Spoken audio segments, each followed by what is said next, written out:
Try that one more time. Loud and clear, Larissa, we can hear you. Whether you can hear us is a question. We can hear you now, Amanda. Thank you. Can you hear me? Yes, I can. Okay, I'm picking up most of the conversation that I hear through your Now.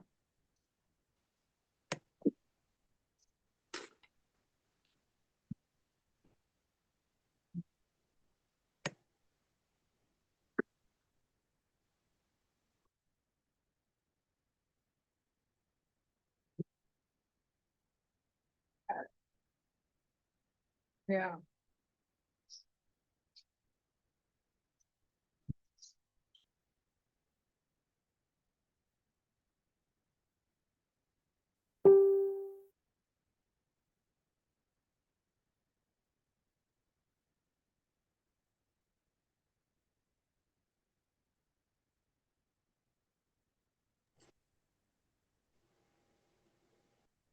now I don't hear anything. Okay. We haven't been talking. You guys are not talking. That's unusual. Well, so, can you all see the agenda on the screen? Yes. Great. Okay, so we are up and running. I apologize for being a little bit late. We had some technical challenges, probably because of the user. So I want to welcome you to the John Day Snake RAC meeting.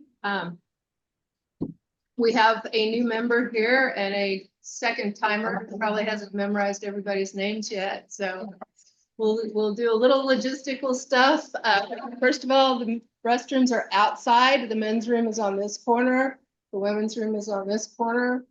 All of these doors serve as emergency exits. Should we have to evacuate the building, we'll meet in the parking lot where we parked. And I think that's everything unless somebody has a question. And Shay, do you want to start with introductions? Sure. Welcome, everybody.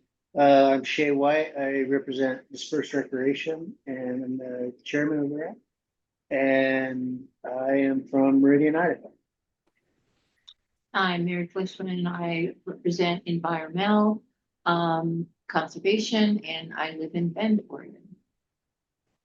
Katie Nelson, Dispersed Recreation. I live between John Day and Dry City. Andrew Hartenstein, Antelope, Oregon, more precisely, Arno, Oregon. And I'd be on the agriculture kind of permittee deal. Jared Boomer, from Prineville, and I represent the elected. Gary Griever, Baker City, citizen at large. Susie Colbert. I live between Monterey and Sandy, and I represent energy and mining. And I'm new, but this is the first time I've been here. I'm Cole Henderson. I took over Randy Jones's chair, and I also come from the Department of Environmental Quality. I don't know what I represent off the top of my head. State agency. State agency, that makes sense, right? Okay. Come from a water quality point of view with the agency, and I am from Sisterhood. Thanks, Cole. So let's move to the Zoom realm and do a quick round of introductions. And first one I see is Tom. So you want to introduce yourself? Can you hear me? Yes, sir. Okay. My name's Tom Model and public at large. And I live in Powell Butte, Oregon, which is in between, for those you don't know, Redmond and Prineville, sort of smack dab in between those two. And is that all I need to say? That would be fine. Thanks, sir. Amanda. Larissa, good morning, everyone. I'm Amanda Roberts. I work as the district manager for the Prineville District BLM. Welcome, Cole. Can't see you, but we're glad you're here. With Shane DeForest, who I don't see on right now, who I think is recovering. We are your There we go. Thank you, Larissa. Way We are to- your designated federal officials for BLM for this RAC. I'm sorry I'm not there in person. I have to travel on Thursday. My stepmother passed away in June, peacefully, and I have to travel, or I am lucky enough to travel to her service on Thursday, but it precluded me from being in Joseph. I will be with you virtually today, and I'm just sorry I'm not there with you all. Thank you, Amanda. Walter? Hi, everyone. My name is Walter Lowell. I am the Public Affairs Officer for the Walla-Whitman National Forest. And it looks like okay, sorry. It looked like my internet dropped there for a second. I think it did. No, it didn't. Okay. Technical difficulties on my side as well. I just want to apologize for Sean, Tracy, and Darren. They couldn't be here today, so they asked me to step in their place. It's a pleasure to meet everybody. Thanks very much, Walter. Janelle?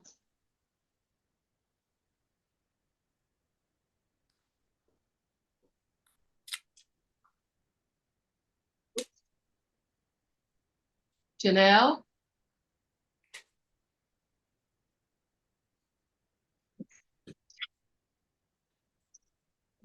Okay, we'll skip over Janelle and go to Shane. Good morning, everyone. I'm Shane DeForest. I'm the district manager for the Vail District Bureau of Land Management. Thank you, Shane. Isabella? Good morning, everyone. My name is Isabella Esox, and I am the Public Affairs Officer for the Ochoco National Forest and Crooked River National Grassland. And this is my first meeting. I'll be covering for Shane this week. Thank you. What else do we have? Val Hogsett. Hogsett, you were here with us before.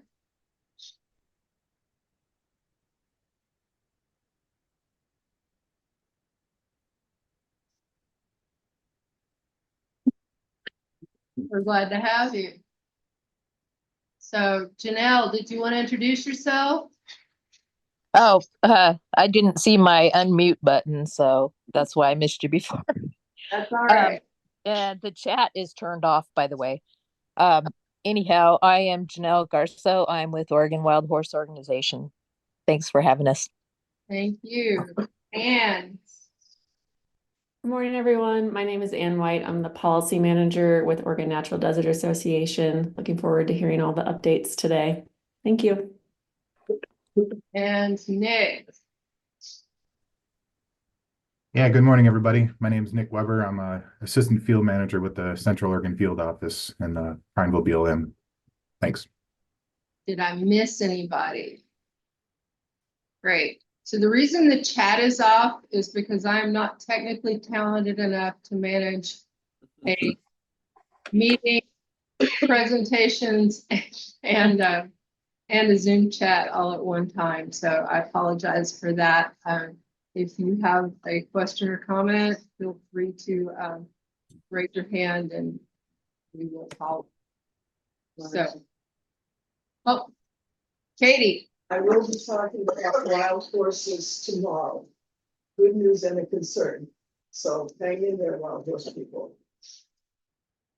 Okay, great. So Shane, Shane's online. I'm gonna turn it over to you. All righty.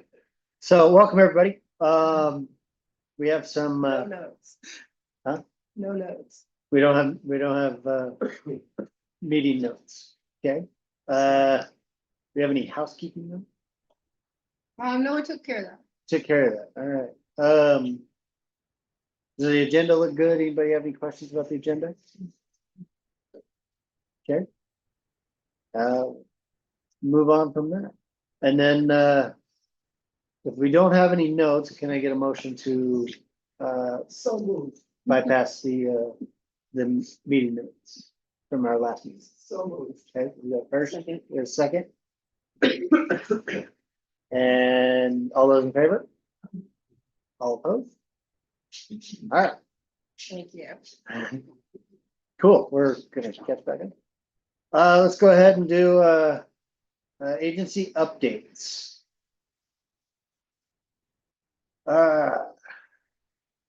Vail Prime, or let's start with Vail BLM.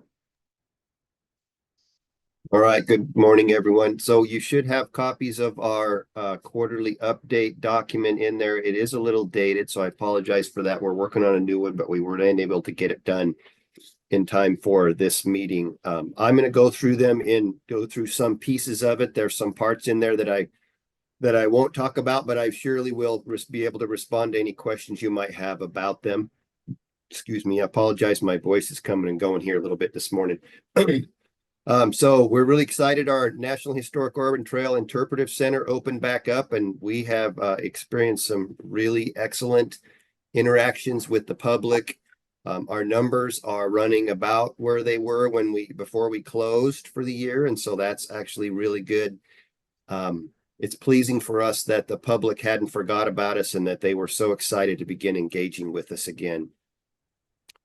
We have a new center director up there, Leela White Blizzard. She came to us from the Niobrara National Park Service unit over in, I believe it was Nebraska. She's a super good hand, and if you have an opportunity to interact with her, you will be very pleased with her experience. She has an amazing amount of expertise with public interpretation, and she's been bringing some really good ideas and information into the trail center that we really needed as we were beginning again, almost like it was brand new after being closed for several years, actually. In the Bakerfield office, they've been working on a couple of mining projects. Those mining projects have been out for scoping. The scoping period's closed, and the staff are working on developing the environmental assessments for those two proposals. Those are the Cast and the Sundog mines. We're hoping to have those environmental assessments out within short order, and I actually have a feeling that one of them may actually be already out in draft, but I was unable to confirm that before the meeting this morning. This year we had for the rest of this project, for the rest of my report out, I'll say that we had quite a few goals for the summer that we were going to work on for projects and so forth, and we did make some progress with a lot of them. But beginning about the middle of June through the middle of August, our fire season went crazy on us, and our staff were preoccupied for the most part dealing with those. We'll have a little discussion about those later on in the daytime, but that did consume a lot of time for the summer for our staff and our managers this year. Let's see, we completed the Bear Wallow timber sale. That project wrapped up with about 1.3, I don't know what that term is, million board feet of timber being sold. The Baker local implementation team, the weed wash station environmental assessment has been issued. The decision has been issued for that project, and so that project will create a weed wash station at the Virtue Flat off-road play area, I guess we call it. The South Fork of the Walla Walla Area of Critical Environmental Concern Management Plan update has been going along. It's been much slower than anticipated, in part because of the fires and in part because we have been, as I've reported to you before, working on getting some of the background information nailed down as far as what the historical access was, what if any prior existing rights there were. We recently accomplished getting the signatures for all of the cooperating agencies for that project, and staff have been working on, and we're very nearly through with the description of the alternatives that we're going to analyze for that environmental assessment. Once that is done, before the end of the year, it will be done. Then we're going to hand that off to a contractor who will turn around a draft environmental assessment, which we plan to send out towards in the beginning of the next calendar year.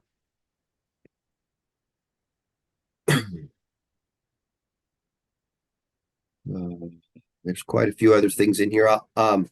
I'll touch on a few items that are district priority items, and then I'll turn it back to you to see if there's any questions. So we received an expression of interest for a geothermal lease in the Malheur field office on the southern part of our district this year, and staff have been working on completing the environmental assessment for that lease sale offering. Our due date is sometime in November to have that lease sale out, or that lease in the environmental assessment for the lease prepared. Following that, we'll actually offer the lease and we'll see if there's any bidders on it. Our lithium exploration projects have been moving along. One of them in particular, the high-tech one. The other two lithium exploration projects in that same area, we haven't heard a lot from them this year, but the high-tech one has continued to proceed. The contractor is working on developing the alternatives, and we're working on the environmental assessment for that. And they're also working with the Fort McDermott tribe to put together a culture study, which is going to be necessary for that environmental assessment. The Grassy Mountain Mine has likewise been moving forward. Recent developments with that have included the identification of 2 alternate access routes, which are a result of the scoping comments that we received. Those 2 routes are designed to reduce the amount of intersection with private lands and to provide less hazardous driving to the public for the mine traffic that would occur during the mining operation. We haven't yet got to the point where we resume our fuels treatment work. We're still waiting for the season to officially end for us here, but we anticipate getting started with fuel hazard reduction projects again once we get the official season ending event for us here. On the planning side, Tri-State Fuel Breaks Environmental Impact Statement Record of Decision. We're still working to pull that draft document together. We're hoping we'll have that in about January.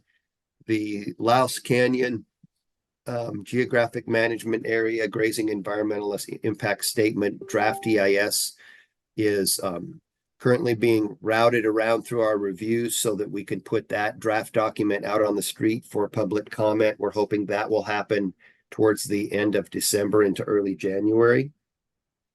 The last thing I'll talk about is the Boardman to Hemingway project. We're still working with proponent Idaho Power to sort through all of the pre-construction requirements that they have. We've been working on things like bonding, permitting, and the cultural inventory work with them. We're making good progress. We anticipate having some kind of a notice to proceed for smaller portions of the project by the end of October.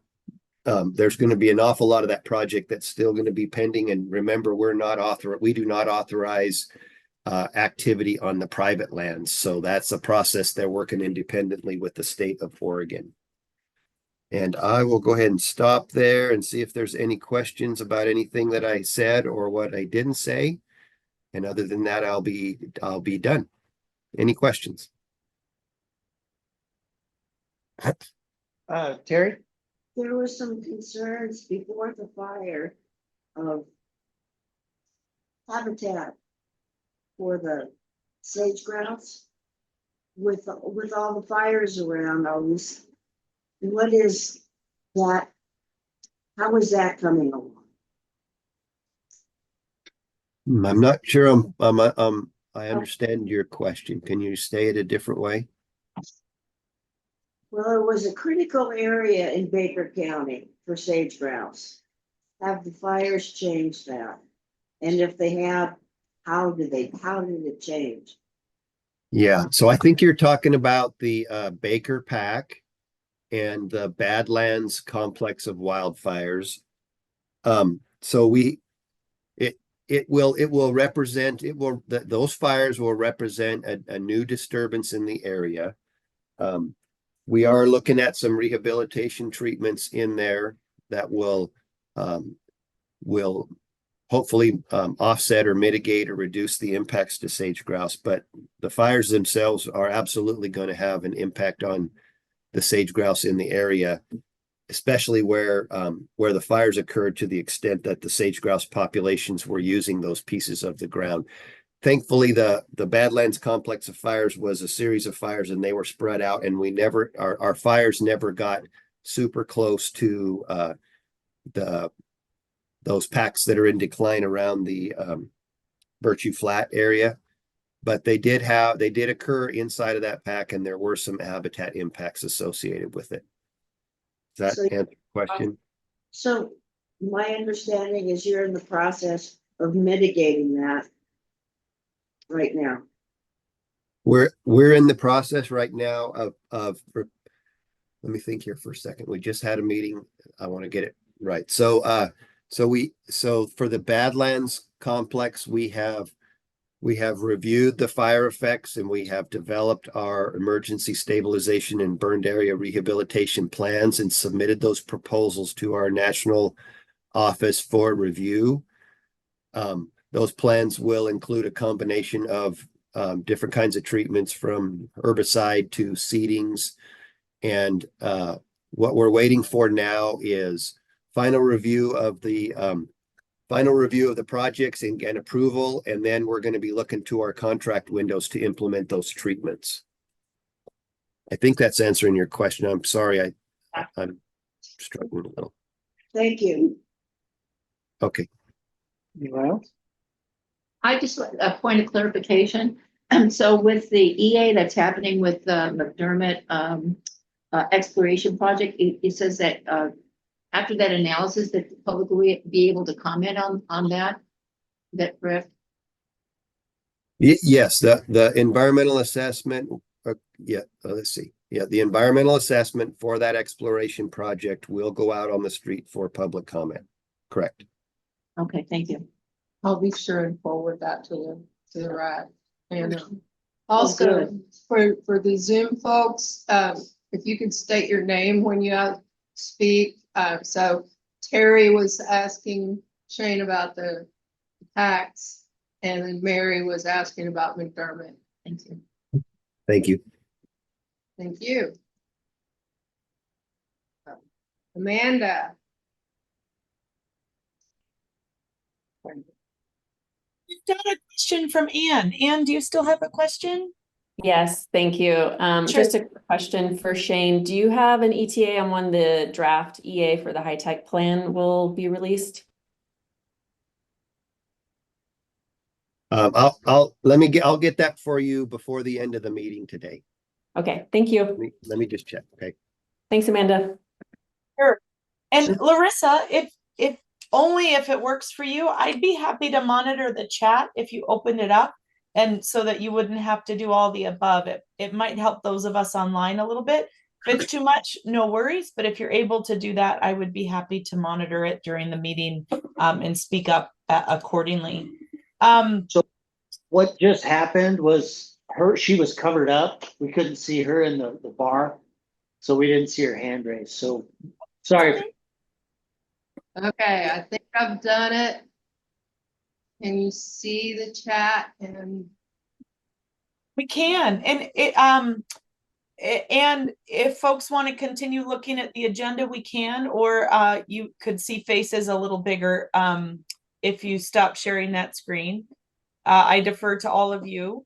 And now we are on updates for the Prineville district. So I think first and foremost, I remember sitting in the office in Baker during our last meeting, and someone asked about fuel loading in grasses. And I think I made sort of an offhand comment about the grass is growing and the fuels are there. And Shane, much more eloquently than me, described the layers of grass over the years and how significant and high it was. Now that we're looking in the fall, it's probably evident to everyone. At least I know Vail had a very significant fire year. The Prineville district had the biggest fire year we've had on record. We in-briefed our first team on June 14th, and we still have a complex incident management team on the district. I think we've hosted somewhere 13 or 14 complex incident management teams and probably 7 type 3 teams. Typically in Central Oregon, and James Osborne is going to give a much better description of this a little bit later today. He's our fire management officer. Typically in Central Oregon for COFMIS, which is our fire response, we see about 310 fires a year, and we have a lot of great catches out of that. This year we've seen upwards of 900, I think we're on 989 fires. Many of them have been caught at initial attack, and many of them went big. With that, our staff were completely swallowed. In fact, Shane came out and sat in my office to cover for me so I could have some much needed days off last week. I'm still grateful for that. So I just say that as the background of what it's been like for us this year. Staff that has been our number one priority. And with that, we've gotten a lot of other really great work done. We're continuing work in Priest Hole. That campground is closed. It's a dispersed camping site, and it's closing soon. Nick can correct me on that. But we're going to be putting in a recreation site there, and we'll be coming to you with a request for a potential fee there. Nick's going to tell you more about that. We're very excited about improving the water quality of the John Day River there because of that work. The boater guide, I believe you're all familiar with, has made huge improvements and saw its first season for the John Day. We're continuing to process applications for solar development in the Deschutes field office. The plan that's in the pipeline first is called Expedition Solar. And I may need to step out of this meeting at some point late this afternoon in order to do a quick briefing, and then I will step back into this meeting on that actually. So we're excited about the potential for solar, and we are cautiously working through the environmental impact statement, evaluating the land use in the proposed areas.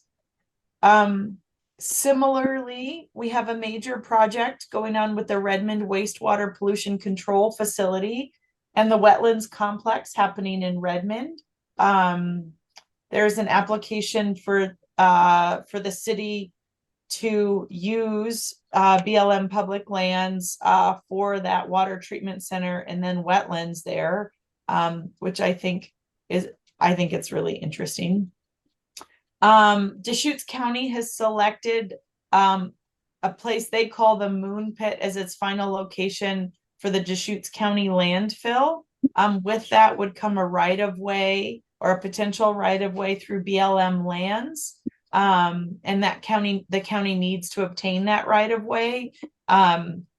We've not yet considered it, so we are continually in conversation with the city, working with them on their application.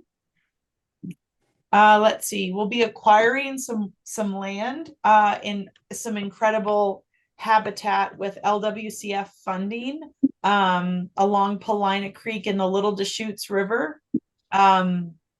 This is a really exciting place where we will, because of BLM's acquisition here, there will be quite a bit of contiguous public land or conservation land along the Little Deschutes.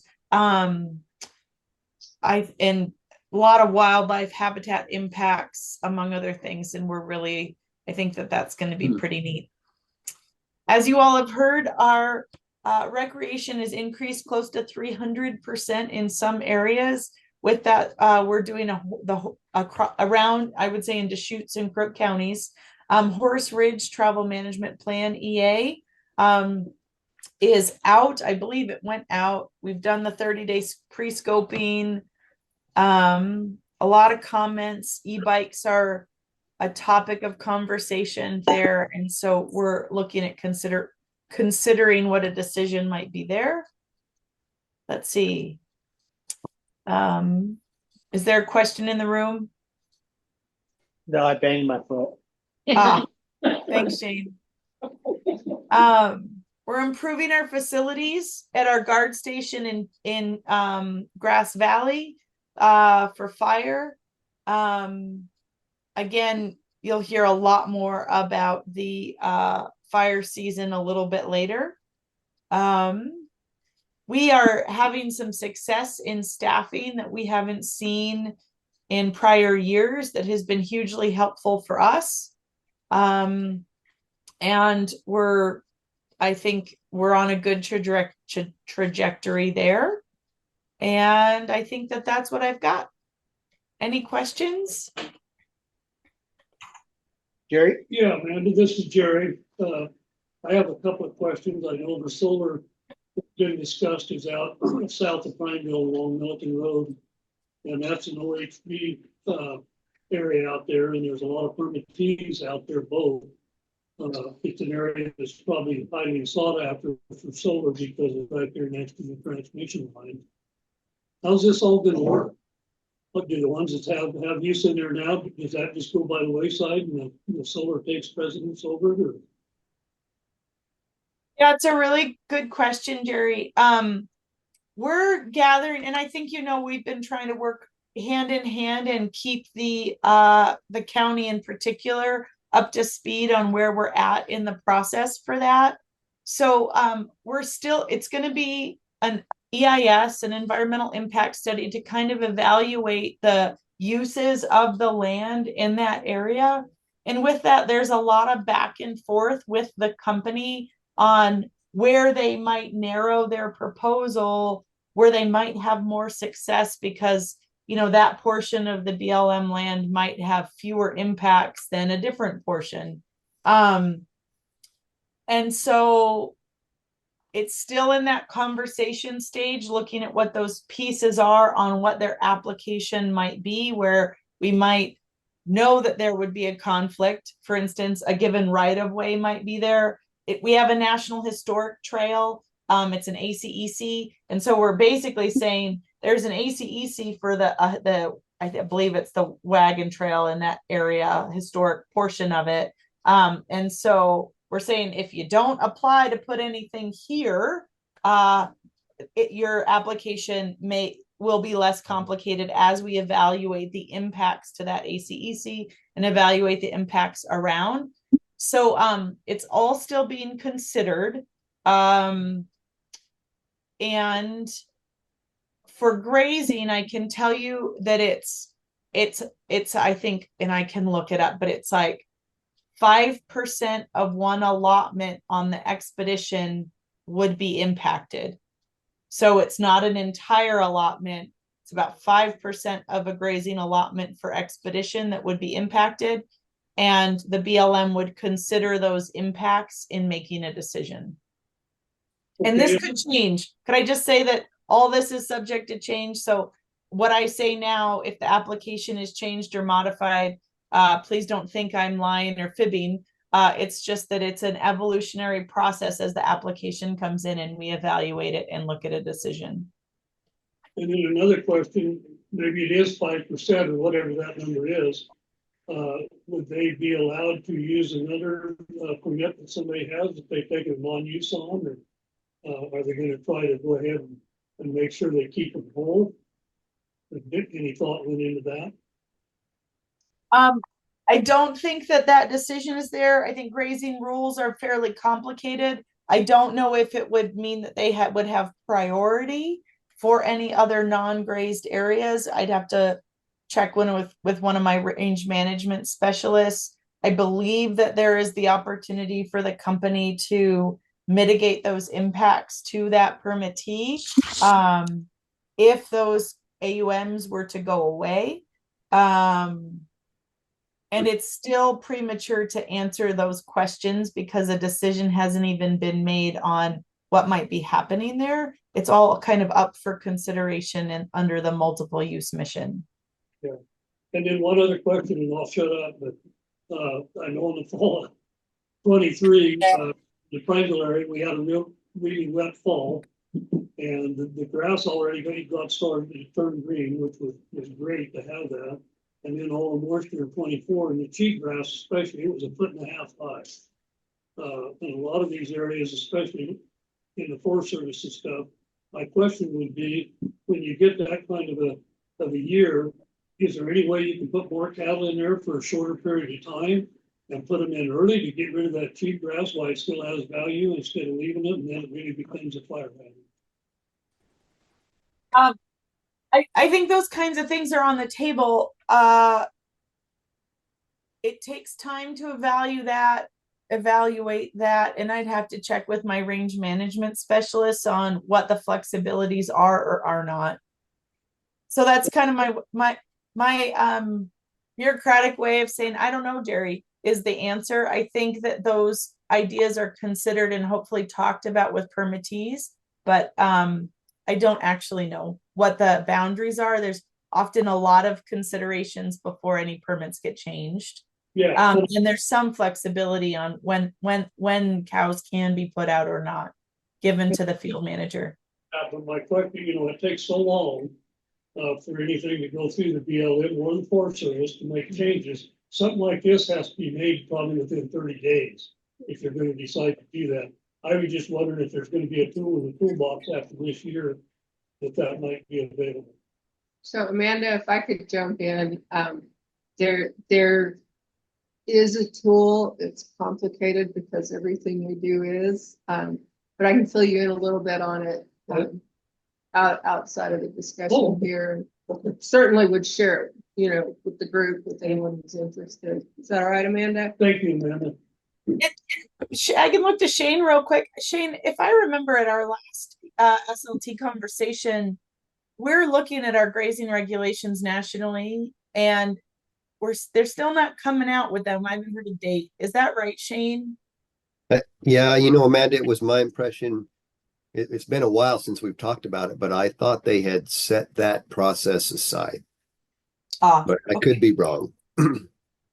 Could be wrong. There are some grazing flexibilities in the regulations. There's some easy ones and some hard ones, like you said. If the grazing permit has a period of authorized use that allows for that allows for that period to, that use period, then that's really easy. Depending on the grazing permit and what it says, sometimes there is a term and condition that authorizes flexibility on the front or the back side by a period of time. Not all permits have that. If they have it, then that makes it easy. If the period of authorized use does not include the window of time that the grazing use is desired to occur, then that becomes a temporary authorization that has to go through a NEPA process. Go ahead. I see Tom's hand and Ann's hand also. I think Tom was next from my record, if that's okay. Well, hear me okay? Yeah. Go ahead. All right. Yeah, I got a couple questions. First one's on fire. You described you had one of the largest or most extensive fire seasons. And I'm thinking about the relationship of the annual budget that you get, which I assume does include fuels treatment, but fire suppression is a separate item. So what happens, beside the fact that probably offsets and covers any shortfalls in the budget when you get a tremendous fire season, but just describe the relationship between the money for fire suppression is separate, comes in separately to support that from the regular annual budget, correct? Yes. And so then if you were to have a shortfall, that covers your costs, in staffing, etc. But does it leave any money left on the table because you didn't have to offset your regular budget? Yes. I mean, is the short answer. Our budget officers work to make sure that, like, when our time is charged to the fire under emergency suppression, it does sort of at times save the district some money. That said, we have agreements that we then put that savings into in order to sort of best utilize it. I don't know if that's your question, Tom. Yeah, I mean, does it leave stuff money on the table that you can allocate to separate projects or take on stuff that you wouldn't have done otherwise? But then the end of the year comes and the money disappears. I will tell you that we work really hard to effectively and efficiently manage our dollars to the very end of the fiscal year. And if there are savings for staff time because that funding was allocated to emergency suppression, oftentimes provided it's in line with the president's budget, right? We do obligate those funds where appropriate in order to get projects done. And I would say that our staff and our budget officer are phenomenally skilled at doing that. And speaking for the Prineville district, we just closed out our budget within 1% of target, which means that we nailed our budget and we're able to put that money toward projects to the best of our ability. Okay. My second question is on that landfill and its proximity to the Badlands. How close is it? In other words, the boundary of that landfill to the wilderness boundary? Same boundary. Same boundary, right at it. Yeah. So, yeah, it'll be interesting and probably anticipate some comments on that one. Be looking to Ann for that one. So, Ann, oh, go ahead. Was that it for you, Tom? Yeah, that's it. Okay, thank you. Kevin, If you look for your button and put down your hand. Go ahead, Shay. we have an in-house question about grazing. Okay, we'll go there and then maybe back to Ann. Yes. Yeah, Amanda, this is Andrew. Mostly regarding just about the solar. Curious, in these proposals, is there like set aside funds for when this technology becomes obsolete and basically we got to clean up and rehab? You know, I'm thinking even through like some of the bake oven big project would be on like private land. At some point, all the solar panels will have to be replaced or it's just going to be obsolete technology. We don't really know what's going to happen next. So I guess my hope would be there's a plan in place within these proposals to basically rehab that ground if that scenario presents itself. Yeah, Andrew, I think that's a really good point. There are stipulations in the authorization that would account for that kind of remediation. That said, I have seen some places on public lands where companies get sold and sold and sold and sold and sold 25, 35, 50 years down the line. And bankruptcies happen and our ability to hold companies accountable to it is limited. That's my experience in Alaska, not my experience in Oregon. I think it's something to pay attention to. I can tell you that we can put the stipulations and the requirements in there. And we can do our best to enforce it. I don't know if Shane has any additional information or anything to say. You probably have more experience than I do, Shane. No, I don't have anything to add. Thank you, Amanda. It's a really great comment, Andrew. Okay. Yeah, and that would be my concern because I would almost say that might be part of the strategy of some of these companies is buy and sell off over and over just to remove liability. So as the powers that be are figuring out the best, implementation or solutions for putting these in, I don't know if they need to provide a whatever $1 million, rainy day fund to that BLM's custodian of, something along those lines, or for the benefit of the people that live in that county. So they're not left with essentially a giant, voluntary super fund site, which is not a mine, but it's kind of along the same lines. Bonded, actually, I do believe it is bonded. If we do require a bond, we require it of our mines, we require it of our ag fields actually now. I think there were decades where it wasn't was authorized without the bond, and BLM has actually come down that we don't really do that anymore. So that's a good reminder. I believe they are bonded. And I would just say one more thing, Amanda, and that is that our bonds are reviewed every 5 years. So as costs increase, as the development changes or modifies, those bonds are increased or decreased accordingly. Yeah, it's a good question, Andrew. Anne? Yes, thank you. Do you have an update on when we can expect the 30-mile EA to come out?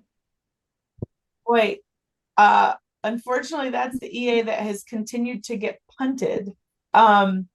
I will check on that, Anne. I don't think fire season did us any favors, and we keep getting closer and closer, but not quite to the public review part. So let me check on that and get back to you. Thank you. Nick, actually, Nick, are you, I know it's not your time. Do you happen to have an answer on that? Yeah, I was actually about to shoot you a message, but I believe November 1st is our goal and kind of our deadline we've set. So I would expect in the next month and a half we'll have something out. Thanks, Nick. Yep. Just with a little help from our friends, Anne. There's an answer. Jerry? Anything else in the room, Shay? Okay, go ahead. I just wanted to add that that's a really good question, and when I was a commissioner, we went through that, and that's what the Cook County did on their private land when they leased it to different solar companies. They had the bond for it, and that bond went up according to the CPI every year. So that way you made sure at the end of the day, if it was 20 years, 25 years, or whatever, that they evaluated and keep up. So they had to decommission, take everything off that was there that was put on there and bring the land back to it. They really pushed back to begin with, and then they figured out that's the way it had to be. So, hopefully it's that way with the government. Yeah. That's good. Yeah. Good way of doing it. That's a fantastic question. I never even thought about it. What would you do with it after the fact? If someone went out of business or whatnot, that's land just sitting there that needs to be utilized and nobody to pay for it to get cleaned up. Well, So, clean it up, it's really expensive. yeah. And disposal of solar panels is not gonna be easy. Okay, I have another question too. go ahead. Amanda, this is Cole Hendrickson. I wanted to change the topic a little bit and hopefully give you something else to talk about in terms of water and water consumption in the Deschutes Basin.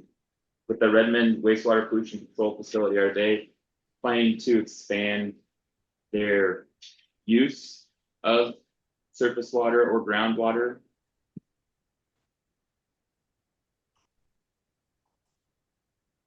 You're on mute. So, there you are. Or just broke out? You probably broke it, yeah. I don't know the answer to that. I don't know the answer to that. I believe that from what I understand in general, that it is a huge environmental improvement, and I'll use the word state-of-the-art kind of facility that is, from what I understand, it looks pretty cool as far as water improvements. And I don't know the answer to that. That's a similar process to what Aspen Lakes is doing with their wetlands, where they take wastewater and put them into the wetlands to filter that water. So at this point, you all are trying to figure out how to move some of that process onto BLM land. It's adjacent to BLM land. Let me get back to the, some of those details might be in the update. It's adjacent to BLM land, and I believe, it would be us permitting a little bit of their expansion that would go on to BLM land. They already have a lease with us. The expansion would include a lagoon for wetland treatment system, referred to the Redmond Wetlands Complex. We have to amend the management plan, an amendment is being considered to allow the BLM to evaluate the issuance of an RMPP patent that would allow them to acquire 500 acres. Don't change that, amend that plan with the state as well. We have to send something to the governor. I Okay. believe the next step is the governor's review of that plan. And I think that will be coming in the next few weeks. Okay, thank you for your response. Sure. I'm not the expert, if you can't tell, so I appreciate your understanding. Tom's hand up, and then I should probably pass this over to the next report out. Happy to continue answering questions. Okay, and sorry, I got one more question, and it's on the John Day, and I don't know if this is the appropriate time and place to address it, and that's that needs assessment. Is there anyone there that can address the question I have on the needs assessment, or should we wait for further developments on that? I think Nick should be able to answer it. What's the question, Tom? I thought Nick was there. Nick, I'm curious, where are we at in terms of the tough one on commercial access to the John Day and this needs assessment? Do you have any inkling where we may be going with that one? Yeah. Well, I don't know if I have a great update for you other than, we have the needs assessment completed now and we're reviewing it. And I think, the next step along the process is to kind of go through it, and we'll be, depending on, these fires and our priorities have kind of shifted what we're doing with NEPA. Ideally, we were going to start kind of that NEPA process to kind of analyze that over the winter. But I don't want to promise that because of just how priorities have shifted. But it's definitely, a priority of the priorities, right? And it's up there. And I expect, probably within the next year, we'll have more answers to that. But we continue to work with guides and outfitters until we can kind of make a decision there. And I think this year has been, despite the wildfire challenges, I think it's been a good year with some of the different improvements we've made. So, it kind of sounds like a non-answer, but it's it's something we're still working on. And Monica, our rec planner, it's high on our list of things to do this winter. Right, I know she's on fire. So it's possible there may be some relief for them, but maybe not as soon as next year. Probably not as soon as next year. No, in fact, it's going to be an ongoing process, right? Nothing's going to happen overnight. But we're continuing to take steps to, I guess, mitigate some of the impacts to the guides and outfitters and work with them the best we can. And we certainly understand their concerns. But it's like I said, it's an ongoing process, and we're still working through it. I can understand. Thanks for the best answer you can give. Yeah, you bet. All right. Well, if there's no more questions, Amanda, thank you very much for your update.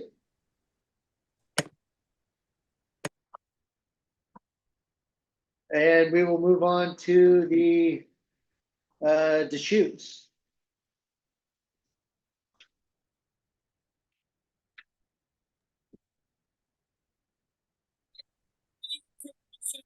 Shay. What was that? I don't believe there's anyone from the Deschutes National Forest on. Okay. Isabella from the ocean. Isabella from Ochiko, please.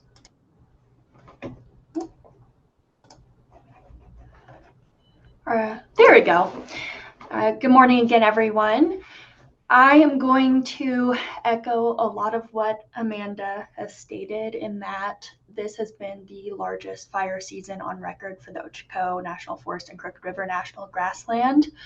We have currently 3 large incidents across the landscape. The Crazy Creek fire is currently still not 100% contained, but we have completed suppression repair as well as bear work, but I have not seen the current assessment for that. Sorry, my screen. On Wiley Flat fire, which is on the Lookout Mountain Ranger District, roughly half of the Maori Mountains, still an active incident, as well as the which are both being managed by the Alaska Complex Incident Management Team. That being said, many of our projects have been affected by these fires. North Fork Crooked River. Isabella, you're breaking up on us. you're breaking up on us a little bit. Okay, That's better. can try maybe closing my camera. Are you able to hear me now? Yes, ma'am.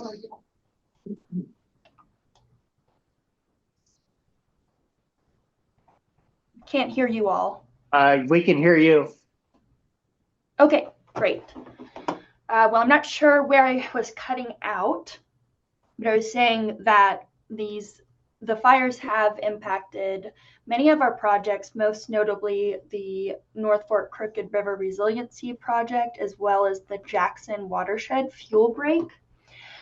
The Crazy Creek fire impacted the North Fork Crooked River Resiliency Project. The eastern portion of this project area will no longer be included in the decision. On the Jackson Fuel Break project, we are still assessing. Suppression activities are still being completed, and our team is still making assessments to determine how the project proposal will need to be modified. And on the Mill Creek Restoration Project, the project area, the decision notice was signed on August 12th, and timber sales were set for auction earlier this week. That being said, those are the major updates, because due to these incidents, we still are currently in the assessment phase and determining how projects will move forward into the next year. So unfortunately, I don't have a lot of concrete answers because we are still assessing them. But are there any questions? Seems like the fire has devastated Oregon so far this year. Any questions? I said, it seems like wildfire has really devastated the state of Oregon this year.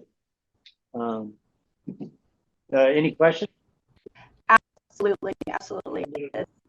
I get the question.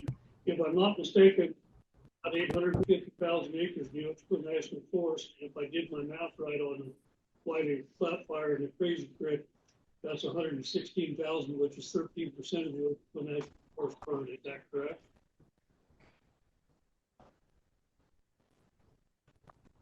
I'm sorry, I did not get that. I seem to be having some connection issues on my end, unfortunately.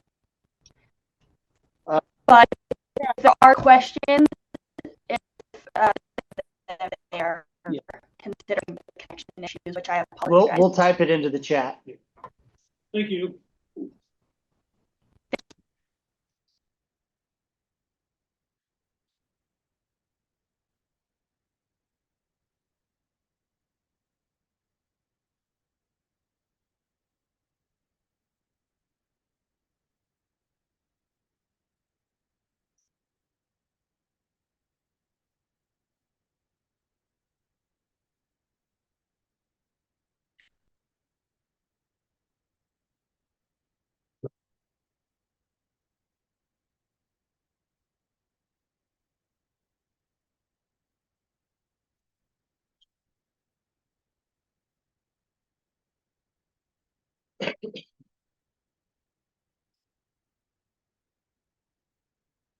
Isabel, we put that in the chat.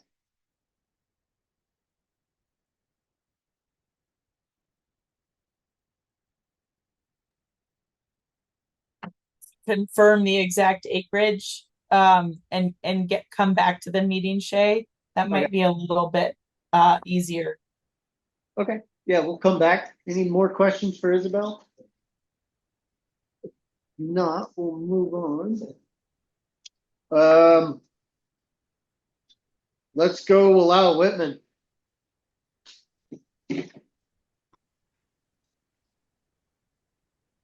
Hello, everyone. My camera's still turning on.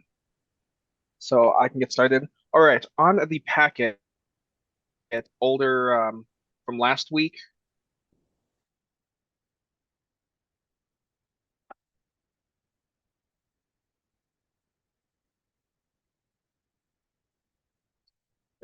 Still there. Can everybody in Zoom, if you're not speaking, well, can we turn off our cameras? Maybe that'll help.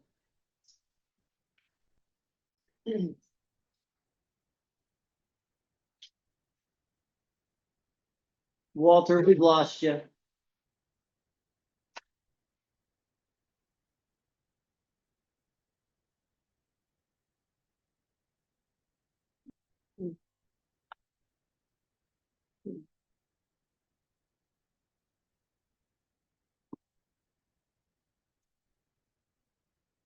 Can we maybe write him a message?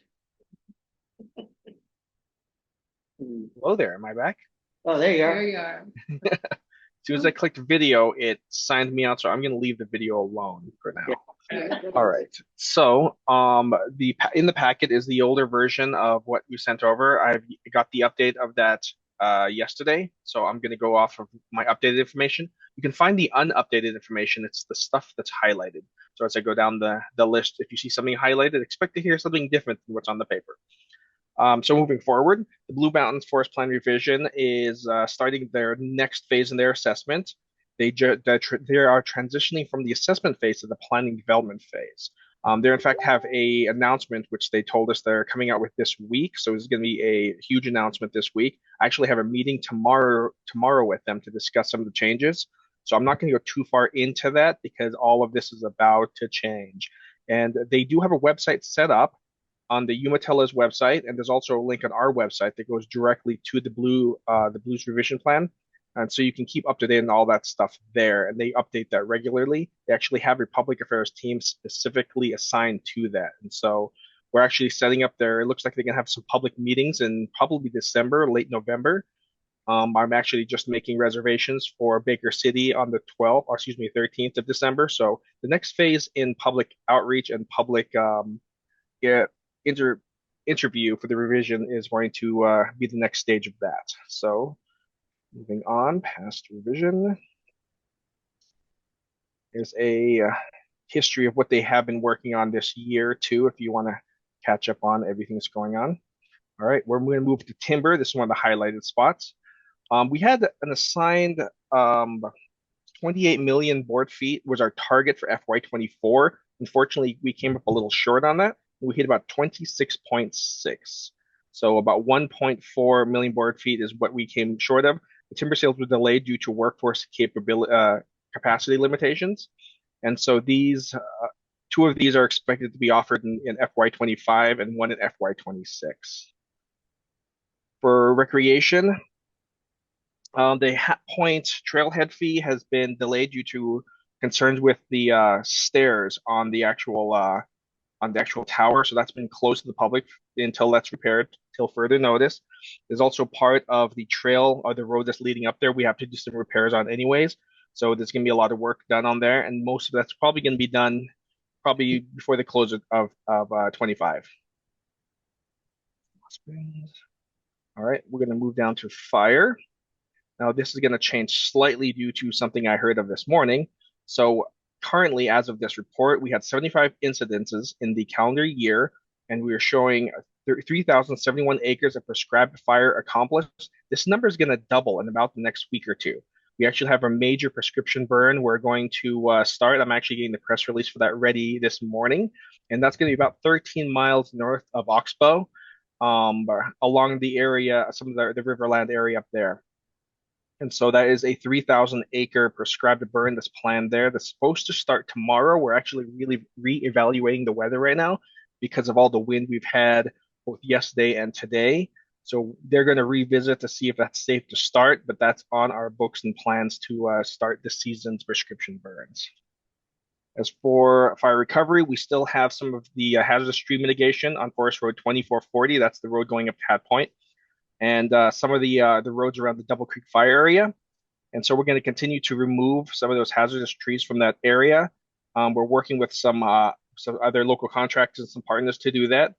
And just kind of like we did last spring, a lot of that wood that's being harvested is actually being salvaged and given to the Nez Perce Tribe Elder Fieldwood Program, and that's going through the Tribal Forest Protection Act agency or authority. And so that's going to continue going into fall until we can't cut anymore and the winter comes along. As for forest restoration, just looking over my notes real quick, sorry. But we have some projects with a good neighbor partnership and the Oregon Department of Forestry. And they're focused on some of their vegetation fuel projects on the Whitman district for high risk fire sheds. This also includes the Baker City watershed, which some news about that's actually going to come out probably this week. It looks like they're getting ready to move on to the next phase, and there's going to be some action on that as soon as December. But that's a meeting I'm having tomorrow, and so we're going to find out exactly where the Baker City watershed is going to go from there. That's why I kind of left off here because I didn't have up-to-date news. But we have several already CLFRP. So my notes is going as slow as my computer, so it's hard to scroll down. So thank you for bearing with me. All right, moving on to some of the projects we actually have with some of the IDTs. We have the 80,000 Morgan Nesbitt program that's going to be in the Wallowa Valley District. And we also have the 34,000 acre Suffern Springs Vegetation Project in the LeGrand District. There's actually a group out there right now doing a tour of the area. So we're going to have a couple updates of that, which we're going to probably put out sometime before the end of the month. And here's that part about the watershed I was talking. There's some motion going on with that right now. I just haven't got a chance to talk to the program manager for the Baker City Watershed Program. So I'll actually push out some news once I get word on that. So moving to our aquatics area. We go to the old note to see if that's a section. Yeah, this is forest restoration, aquatics. Yeah, so this part has changed from the last notes. So I'll go over some of the major stuff. We have over $2.7 million worth of aquatic ecosystem restoration projects, and that comes from federal, state, and private funding sources. But we've covered a substantial amount of that. That's an increase of 44.5 miles of increased habitat accessibility for ESA listed species and conservation concerns. 25 miles of streams of habitat were enhanced, 168.8 acres in 2024 flood plan enhancement. And so we've made a lot of ground on that this year. So the team has been doing amazing out there. So I've been kind of covering out there and going out there with some of the teams, and it's been great. We have a whole lot of partners that's working with us, which I'll like to send a list of some of the partners we've been working with, getting all that. Moving on to the Hells Canyon National Recreation Area. All right, we had several projects actually start and stop. This first paragraph, the 2 bridges in Kirkwood Historic Grants, that was actually completed last week before this report was submitted to me by Hells Canyon National Recreation Area. So the 2 bridges actually are complete and open for the summer. You'll probably see a press release going out by the end of the month, by the end of the week. And so that's going to be open for the public just in time for the fall season. And furthermore, on the Cache Creek, the spud, which are the anchors that hold the dock in place, that has been fixed. And that was helped with a lot of our volunteers in the area and the Hells Canyon Recreation Collaborative. So thanks to them, we were able to actually get that up and going and repaired. We installed a new kiosk on the dock with a lot of information about the Walden Scenic River. In Kirkwood, public requisition. Okay, that's not too. Oh yeah, we have installed some new signs which we had made, I believe, over the spring. They're just boundary signs, typically going up to Pittsburgh Landing, Coal Creek. Also, we were able to get some automatic electric defibrillators or AEDs and some emergency backboards, and serviced by the Northwest Whitewater Association. And we have those at Cache Creek and Pittsburgh Landing, and soon we're going to have some in Kirkwood as well. We just want to get some emergency service capability out there because of the remoteness and to help keep our visitors a lot more safe. Most of this stuff is just some of the old things on my notes. And just to keep it kind of short and so we can move on to our next section, I'll be taking questions, but please keep in mind I'm the public affairs officer. My knowledge base is basically a mile wide, but like a foot short. So if you do have any questions, I'll gladly get some of the answers from some of our specialists in the forest. And so does anyone have any questions for me? Susie? This is Susie Popper from Energy and Mining. Do you have any updates on any mining plan? We just came out with our Powder River mining plan. Let me see if I can pull some of that up because I actually helped work on that communication plan. So is that one of the areas you wanted an update with, the Powder River mining? Please, yes. Okay. I'm going to drop in the link, which you can probably get off there, a link to actually all our report because we just put out a major decision on that, and that was done towards the end of last month. So while I get that might take me a minute to find, so I'm just gonna write down to grab it, and when we take a break, I'll go pull that link up. That way we can have some time for some more questions. So Powder River mining. Mary? I just have a comment. This summer I was at Pittsburgh Landing and I was really impressed that there are life jackets there for people to use. I don't know if that's been ongoing, but I was really glad to see that. So thank you. Oh, I was really glad to see that too. I'm one of the few people who can't swim, so having those life jackets makes me able to enjoy the water as well. So this is Shay White. On the Hells Canyon Recreation section. Uh-huh. The Northwest Whitewater Association. So that's actually the Northwest River Runners that did that. Okay. Northwest River Runners. Correct. Yep. And I'm going to replace that. And you said what was the error I had on there? Who needs to be replaced? Oh, it says where the AEDs are. Yes. The Northwest River Runners, not Northwest Whitewater. River. Gotcha. I will change that immediately. Northwest Water. I'll put a big X by that. And that's Northwest River Runners. Correct. Yep. Thank you. A heads up on that. No, I appreciate the correction.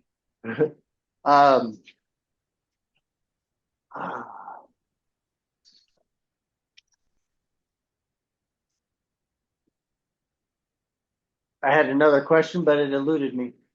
I actually got a chance to go in and see the docks at Kirkwood or the bridges at Kirkwood. Oh, yes. How'd they look? You can drive a tank over them. No kidding. I still need to get out there. Well, Dave Plummer, Stein, and John did an absolute fantastic job on designing that and putting that together with all the volunteers. So very, very well done. My parents actually got the chance to go down and transport volunteers up on the jet boat. Oh, that is pretty awesome. I want to do a full feature story on that, so I might send one of my public affairs specialists down there just to interview some of the people and kind of really show the public and some of these hardworking people in our community and what they do and some of the amazing work. It's just astounding. Absolutely, it's neat what's going on down there. And everyone loves bridges. Yes. Add some. If you think of them later, you can just drop in the chat. I will get back to you. And you can probably find me on everywhere. My email is all over the place and all the press releases. So yeah, we can always keep in touch. If you need anything updated, I'm more than willing to communicate. That's public affairs person. Communication is my thing. Thank you. Anybody else have any questions? Any questions in the chat?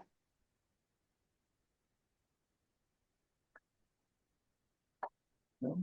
All right, I guess that's the end of my report. So I'll be here all day. So if anyone has anything else, please reach out to me.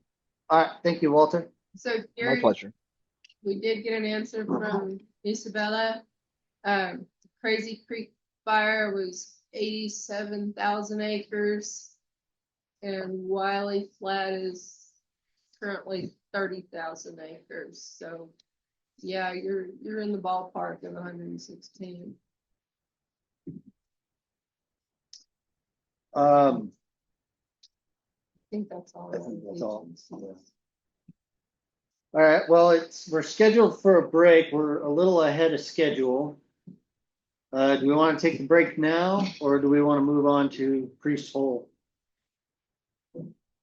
Take it? I'm good. I'm good. I'm good to head on. All right, if everybody's good to head on, the Priest Hole Recreation Site Business Plan Fee Proposal from Prineville. You ready?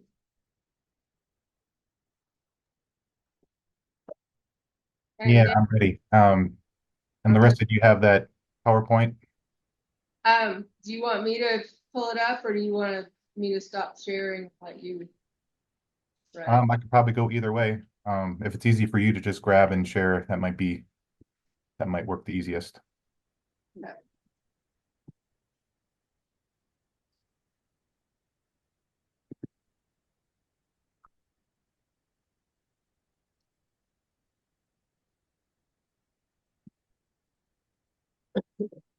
Versus.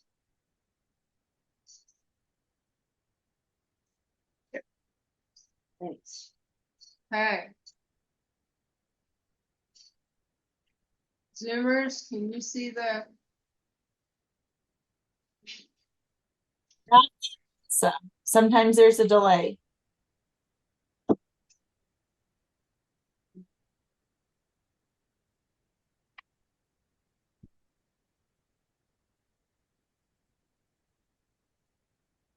Still not yet. So maybe try something else. All right.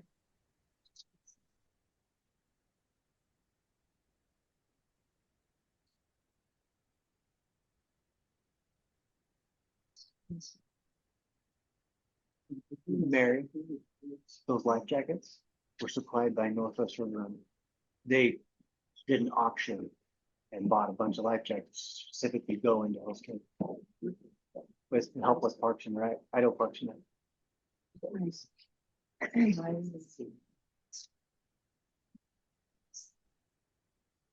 Screen there. See that? I don't see, that might be the screen if you're able to share that one. Which one? I think we got that. We had seen it earlier. On there.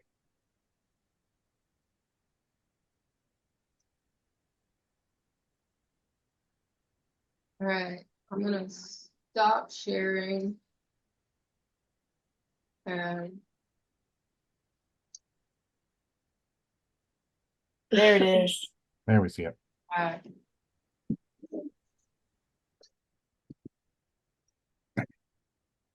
Yeah, I was anticipating having the same kind of issue, so I'm glad it was you, not me.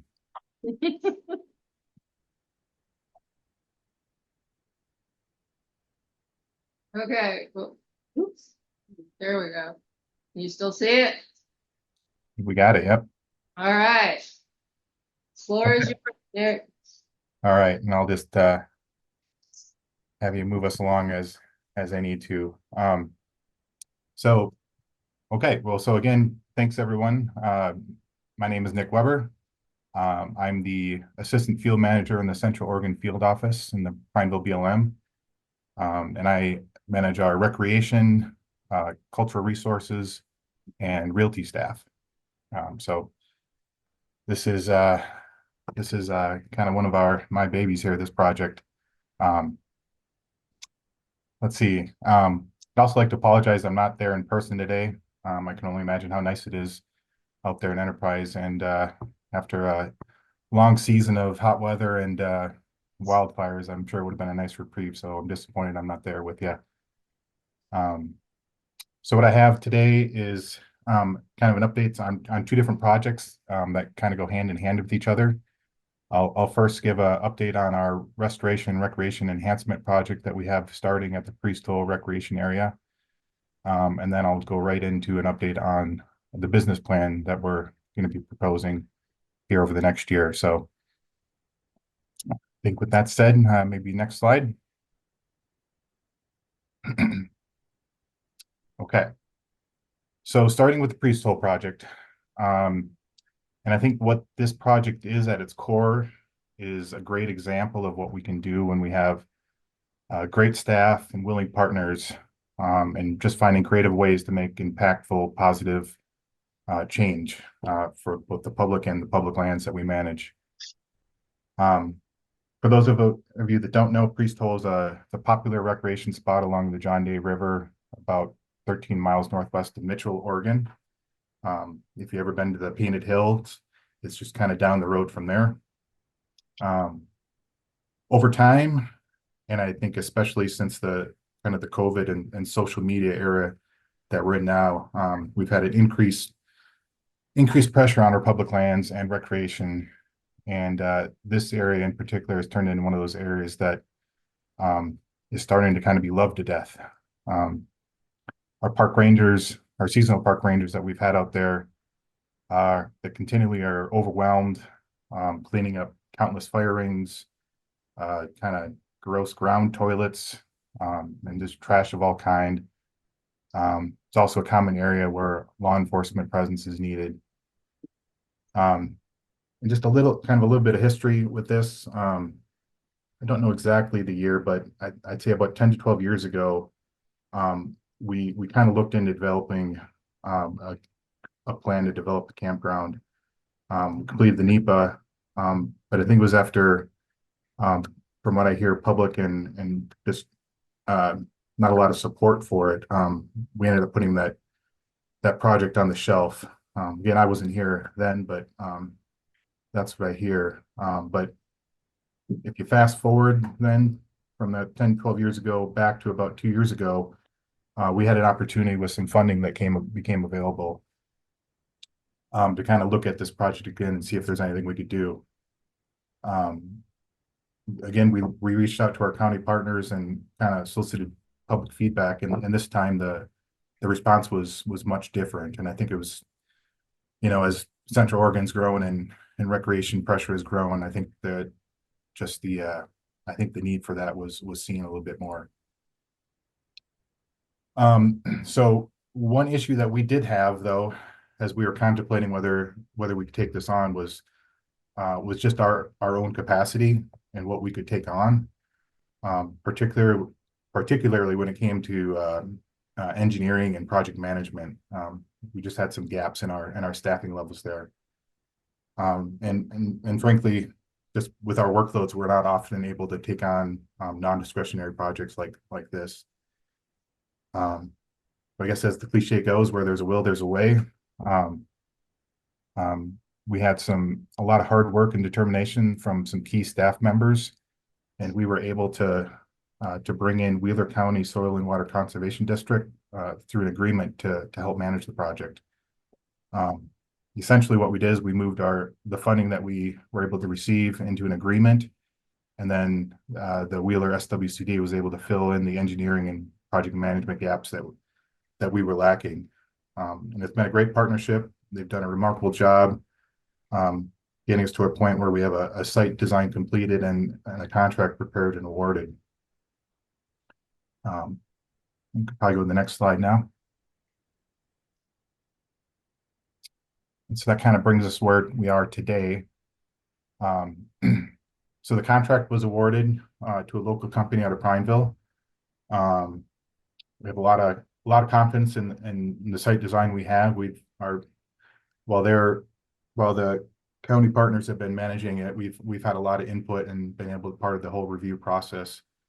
So we feel really good about where the design is and that the contractor will do a great job with it.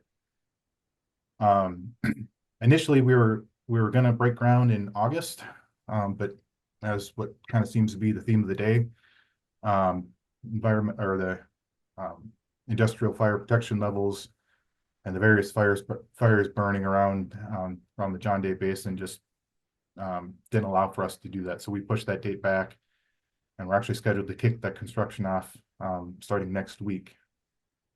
Of course, when you take on a project like this, there's going to be some short-term impacts to the public, and we've made the decision for safety reasons that we're going to be putting in a closure at the site while the construction is ongoing. The tentative timeline for the construction will be that it will be complete by May of next spring, so May of 2025. Of course, if the work's completed sooner, we'll look at that and rescind that order as soon as we kind of deem it safe to get the public in there and not interfere with the project. So I think on the next slide, I think I have a map of what that closure area will look like So we'll have, as you can see, we'll have gates at the two kind of roads that lead in there. Um, and of course we'll have signage. We'll have a press release going out in the next couple days to notify the public of that. And then I think on the next slide, we have kind of a preview of what it might look like. So what we're going to have is, well, just maybe go back a little bit. So the only development we had out here, there's a boat launch and kind of a gravel parking lot, and then we had a vault toilet. And then after that, it was kind of a free-for-all. People kind of driving everywhere, driving down on the sandbars, kind of driving over vegetation. Just a lot of not great impacts to the river. So what we're going to be having, well, what we'll be doing out there is we'll be closing up some of those routes. We'll have 15 developed campsites that will have amenities like fire rings and picnic tables. We'll be adding a group use site, which will be a great, it's a need for the area. We don't have a lot of those, at least on BLM lands. We'll be adding another vault toilet, so we'll have both the one by the boat launch, and then we'll have one over in the camping area. We'll be improving the parking lot available for the rafters and day users. Adding a host site that will allow us a little flexibility to add volunteer help to help manage the site during the high use seasons. And we'll be upgrading the irrigation to the egg field and planting 45 acres for screening and wildlife food and cover. But I think kind of the most important things is what these improvements will do, which will be improving water quality, fish habitat, wildlife habitat, and organizing the recreation chaos that's been prevalent out there, which overall should provide a much better experience for the recreation users. Okay, so that is the priest hole part. I think we go in the next slide, then I'll kind of get into kind of the business plan update. Okay, so now the second phase here is the business plan and fee update that we'll be completing over the next year. Initially, our hope was that what we'd have here is a proposal for your recommendation, but as everybody else stated, priorities have shifted and things got moved around, so we didn't get it. We just weren't there this year. But plan is for I guess this time next year we'll have a more of a proposal for you guys to review and recommend. But I think at this phase where we're at, I think it's still important for us to provide this update and hear some feedback as we go through this process. And kind of related to Tom's question earlier, this business plan and fee proposal will be specific to the developed campgrounds in the John Day Basin. Because of where we were with the needs assessment and the boater pass system, we didn't want one to kind of hold up the other. So kind of a recommendation to us was to proceed with the campground one, and then once we're ready, we'll have the other business plan ready for the boater pass system and how we're going to manage the river. Okay, so as you can see on the slide, we established our fee area back in 1998, which established fee sites at 4 locations along the river: Service Creek, Muleshoe, Lone Pine, and Big Bend. That fee was set at $5 and has remained unchanged. You know, kind of as an aside, my first job in the federal government, I was a visitor use assistant with the Park Service, and part of my job was managing campgrounds. But I also sold the America the Beautiful Pass. I think that's what they call it. Maybe the name's changed by now. But back then, it was the Senior Access Pass was $10, and it was good for the rest of your life. You only had to buy it once. $10 to get into any national park, monument you wanted. And my big sales pitch then was that was the best deal in the government. and now that I think about this, I might be a little biased, but $5 to camp on the John Day River seems like a pretty good deal myself. So that's probably in the running with that pass. Next slide. 7. So the John Day Basin has several recreation management zones identified in our RMP. Various activities listed in there, from sightseeing, fishing, hunting, watercraft access. But I think the one that we're really looking at here is the camping aspect. The 4 existing fee campgrounds within the John Day Basin, they're basic in design and amenities offered. Each campsite contains a flat area for camping, has a fire rank, picnic table, typical things you'd expect in a campground. Each campground has 1 toilet. Our BLM rangers collect fees, and we consider the visitor protection is at a reasonable level. There's no garbage collection or drinking water available at any of the campgrounds, and the cell phone coverage isn't very great. They're open year round. Sites are first come, first served. Starting this year, this upcoming year, we kind of toyed with it a little bit last year, but it should be in place for this next year. Visitors will be able to pay for campsites with the scan and pay through the recreation.gov mobile app. And we'll also continue to have the cash or check option with the Iron Ranger system. And we'll continue to, as technology advances, we'll continue to alter that to improve, make it easier for visitors to do that, but also to improve staff safety and operational efficiency. So right now, with this business plan, our intent is to propose a fee increase, but we're also looking at proposing 3 new sites to be added under this proposal. Again, we have 4 campgrounds, Service Creek and Muleshoe, located kind of near Service Creek, Oregon, along the John Day River, off of State Route 207, and then Big Bend and Lone Pine campgrounds between Kimberly and Monument along the North Fork of the John Day off of State Route 402. I probably should have added a map of where those were, but failed to do that. Sorry about that. And so as potential new additions that we're looking at during this proposal, Priestole, which I just mentioned and described, and I think there'll definitely be a need there. Burnt Ranch, which is just down the road from Priestole, is an existing campground, but it's a fee-free campground.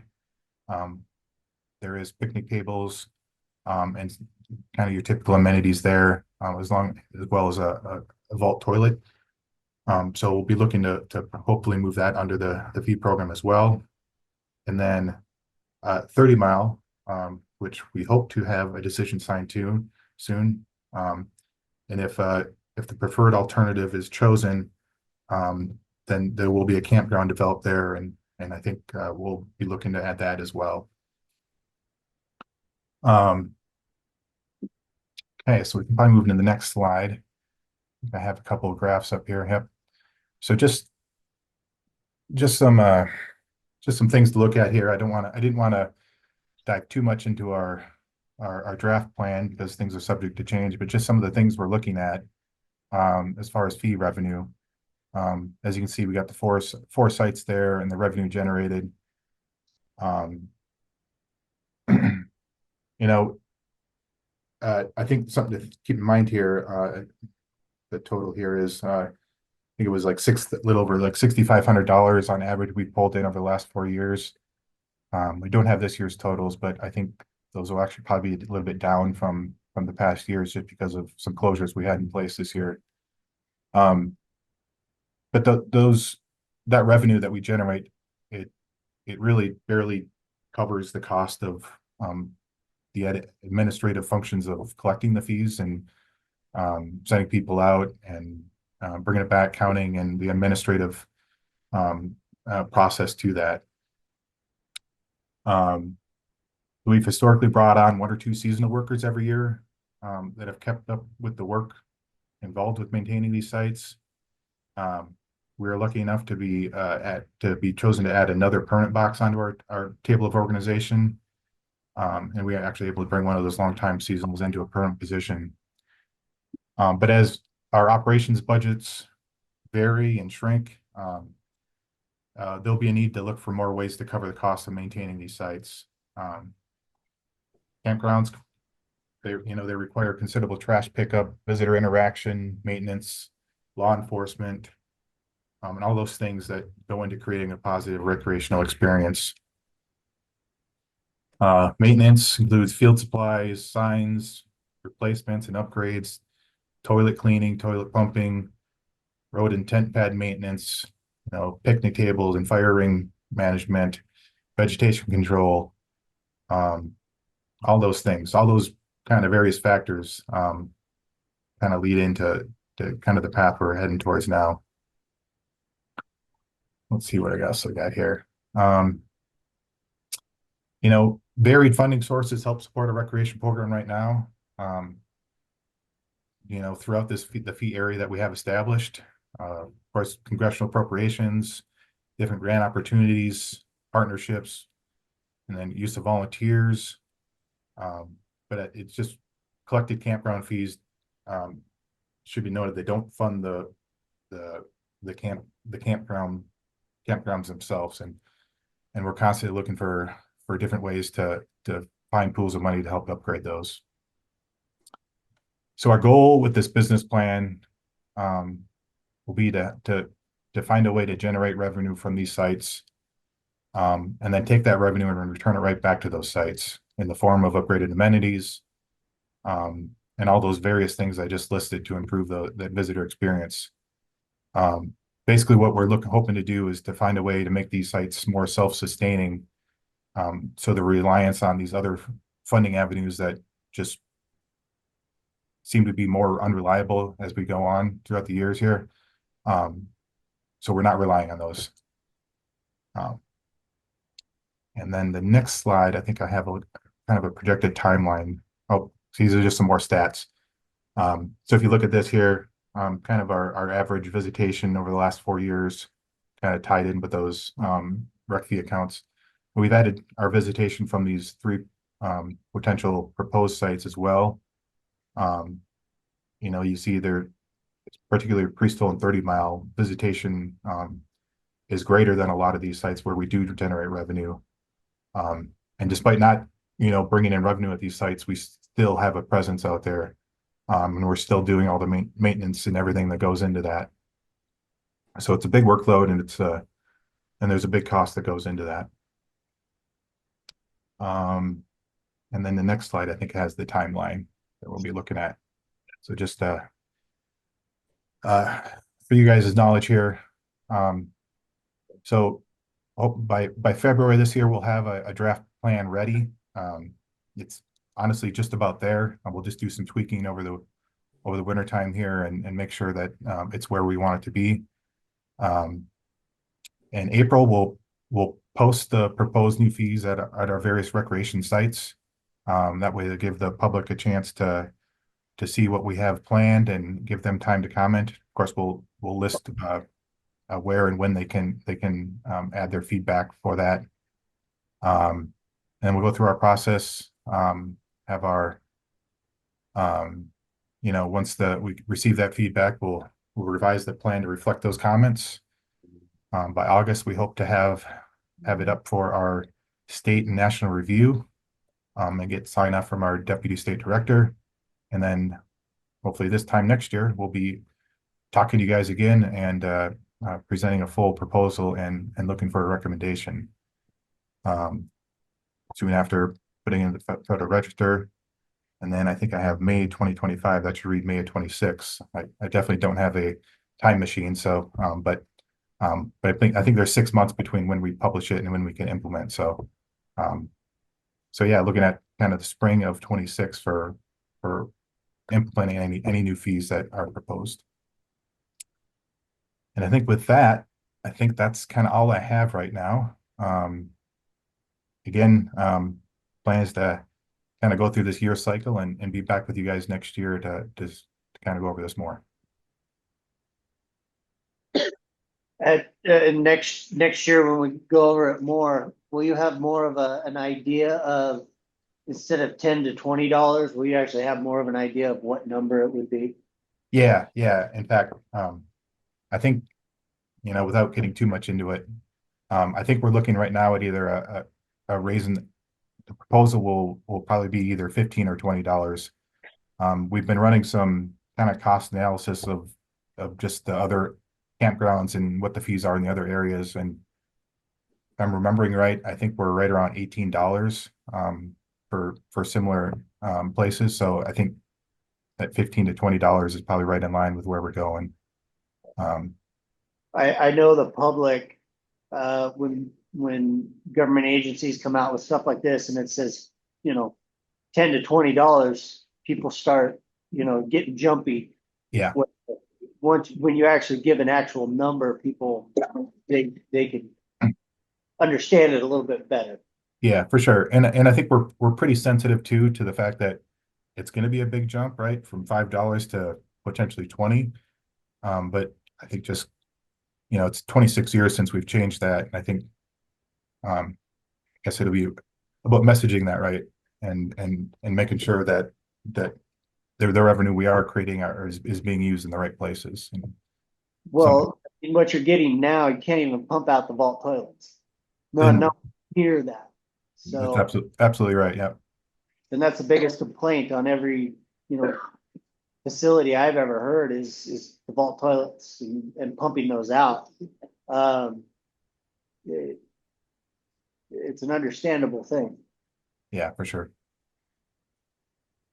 Similar to Shay's point, I was wondering if you all did calculate the costs associated with upkeep, maintenance, and veg management, and the other aspects you mentioned, and kind of what goes into these areas.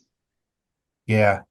So we do have that, and once we do have that final business plan proposal, that all that stuff will be analyzed and in that. I didn't pull all those numbers, but it's substantial and a lot more than what we pull in here from just the campgrounds. Because there's the maintenance part, but there's also the law enforcement part. There's administrative costs back in the office. There's a whole gauntlet of different areas and people that help support this. So it's a lot more than just the campground itself. There's a lot that goes on in the background as well. And that the increase in fee will hopefully result in a net positive, I would assume, right? And that's where that number will most likely come from.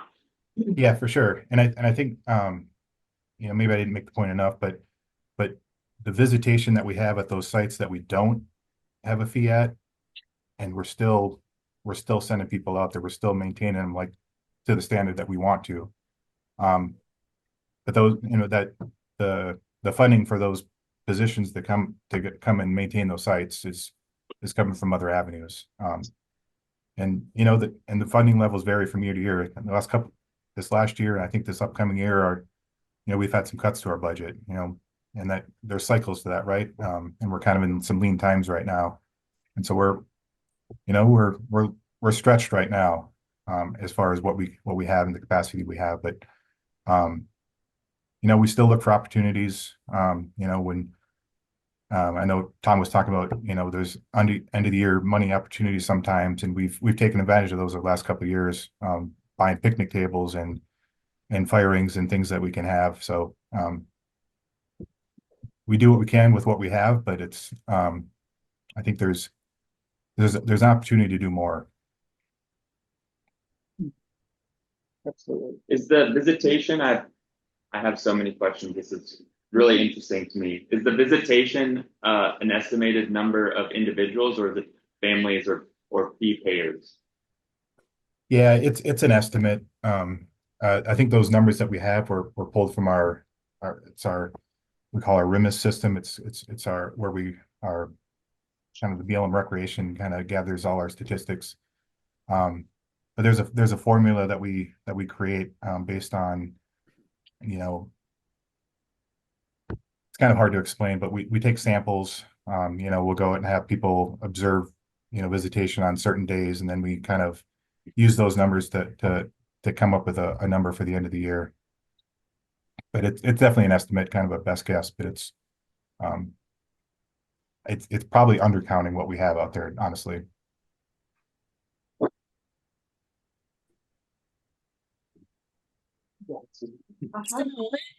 This is Susie Coppert. I have a question, and I hope you're the person I can ask. I'm not that I'm representing this group, but they've asked me to bring up.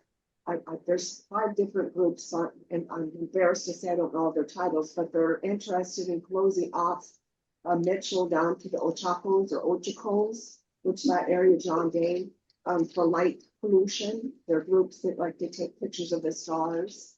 And they want to close off those areas. Have you heard anything about that? I think I heard your question talking about, did I hear the question was an area from Mitchell and into the Ochako Mountains, looking at closing areas off for light pollution, like a night sky type thing? Yes, that's true. I'm not aware of any of those proposals, and I haven't seen anything. Happy day. I'm sorry. No, I mean, that's out there. I'd be interested in hearing about it. Over by Fossil, by Hancock Station. I told them that's a national monument, mind you, go there and take photos. But pretty much rabid about it. And so I thought I'd ask because they said I was coming to this meeting. I'm hoping to God they don't after all this investment in on recreation. Yeah. So Yeah, I'm not aware of that project, and I've seen some areas. I know there's proposal for like night sky. I don't know what the right term is, but night sky areas. I mean, I could see that area being kind of eligible for that, but I don't know what's involved in that or what that proposal says. All right. Well, thank you so much. Yeah, of course.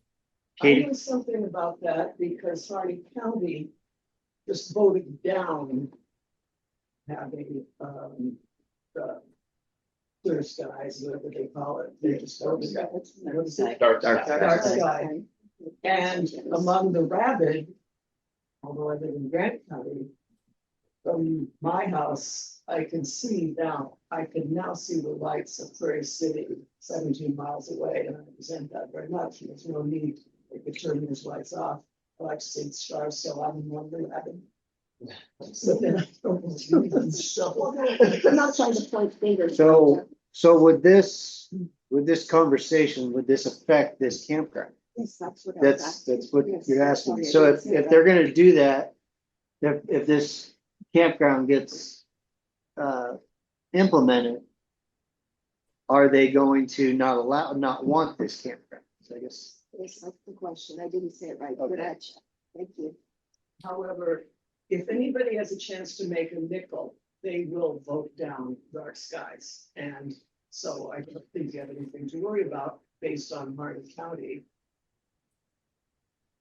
There's already dark skies in that area. Yeah, I was just worried about putting all the monies into that and then it being voted down and we don't get to play. Yeah, right. Oh.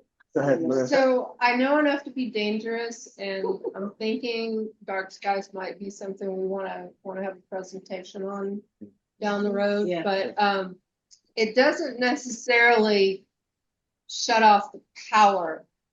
There are criteria. You can use like shaded lights so that the light goes down but does not go out, so that the dark skies are more visible, but recreation sites are still illuminated and people can safely access, move around. Oh, right, that's I don't know if you want to talk more about this, but I have a little bit of insight as well, just because of antelope and some work my wife and another person have done trying to just bring more people into antelope, because we're in apparently one of the greatest spots in the world to view stars. And it's kind of cool some of the interest of people coming into antelope and what that's brought. So far, I haven't come up with anything negative on it. If anything, I mean, there's more increased energy efficiency. It's gotten the old light posts that don't even work anymore upgraded with more efficient light bulbs and better light. So anyways, maybe we could talk about. Well, I think we should discuss this a little bit more. but if that kind of helps the BLM, maybe even to look into something else, like something that might come a part of this. Could it be a leave no trace concept at these sites where if you have a host site specifically, I mean, you can have lights out hours. I imagine the RVs are going to be the major issue with external lighting. But oftentimes if people leave their awnings out too, that light is reflected directly down. My So bird really lovers, sorry. My bird lovers also say that during migration, the light coming out causes the birds to fly off course. And personally, I've had to shut my shades down because they're flying into the windows right now during migration. So there's a lot of issues there. I mean, oh, yeah. They also fly hundreds of miles around, which then wears them out as they're doing the migration. So there is other impacts. All right. Yeah. So this could be a future topic. Yeah, this Yeah, needs to be I a future topic. Yeah, we need to. Oh, No, oh, you're fine. Yeah, and I'm happy to answer any questions. I know Tom has his hand up here too. Mine. Tom, go ahead. Okay, this is Tom Model. I'd like to go back to the business plan for a moment. So Nick, as you look at this plan, I assume you're not trying to deal with capital costs. You're trying to deal more with ongoing administrative cost of the site. Is that true? Correct. Yep. Okay, and then in terms of fee that you have to be able to use, you've got the river, there's a permit fee for the river, right? Yep. And then you're going to have a campground fee. Will there be any connection, or let me put it this way, in other words, if I get a fee for the river, is that doesn't give me access to or ability to camp. Camp will be a separate fee. For the developed campgrounds, yeah, that would be separate. Okay. So then there's kind of so I guess you're going to try to figure it out so that the camping fee covers the relationship of administering the campsite versus the river access. Correct. So you're Yeah. at the business plan, right?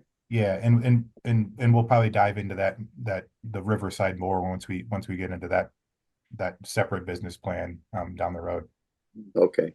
So then would there be any future thing about the fee for the river access coming into play at all here?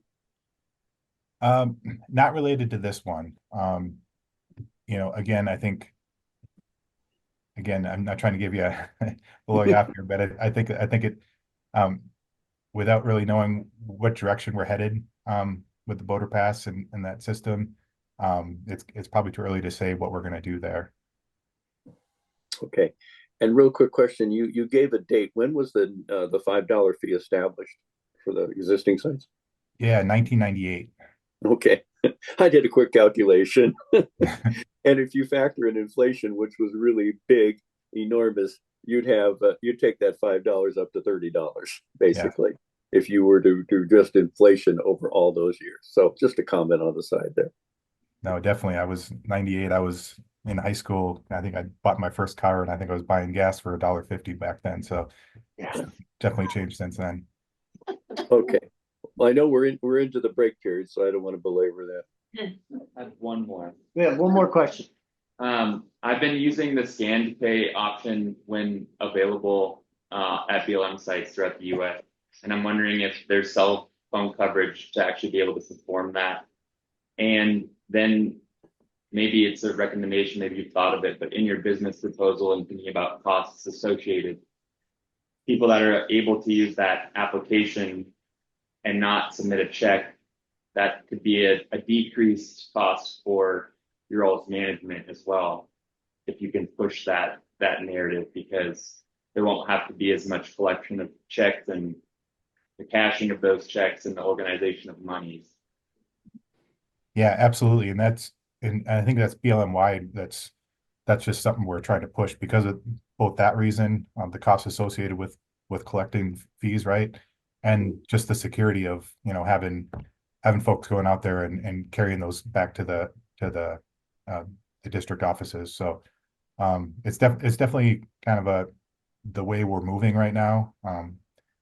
still sensitive to not everybody has the technology, and of course, internet isn't available in different. Of course, there's different avenues where we can get around that kind of stuff, but it's definitely the way of the future, and something we're kind of trying to jump on board with now. It can be really frustrating when there is no cell phone service and you For see sure. that barcode and you just wonder who put that sign there. Definitely. And frankly, that's a challenge we have with well, it's I guess a positive and a negative of where our campgrounds are, right? You can get away from that, but it's also kind of a functionality that helps you too. Just follow up with a couple quick follow-up comments, Shay, if that's okay. We've got one more question, but yeah, that's perfectly fine. Okay, I just want to put out there that we support the president's budget, and we're funded about a third of the costs or expenses to manage our recreation sites. I distinctly remember in a couple of the RAC meetings that we've had in the past few years, the overwhelming consensus was, or encouragement was, bring us business proposals. We want to support you in increasing your revenue under these business plans. I believe that these are the public lands that users love and want to enjoy and want to have services at, and that just based on input from the RAC, that we feel really supported in bringing these business plans in front of you.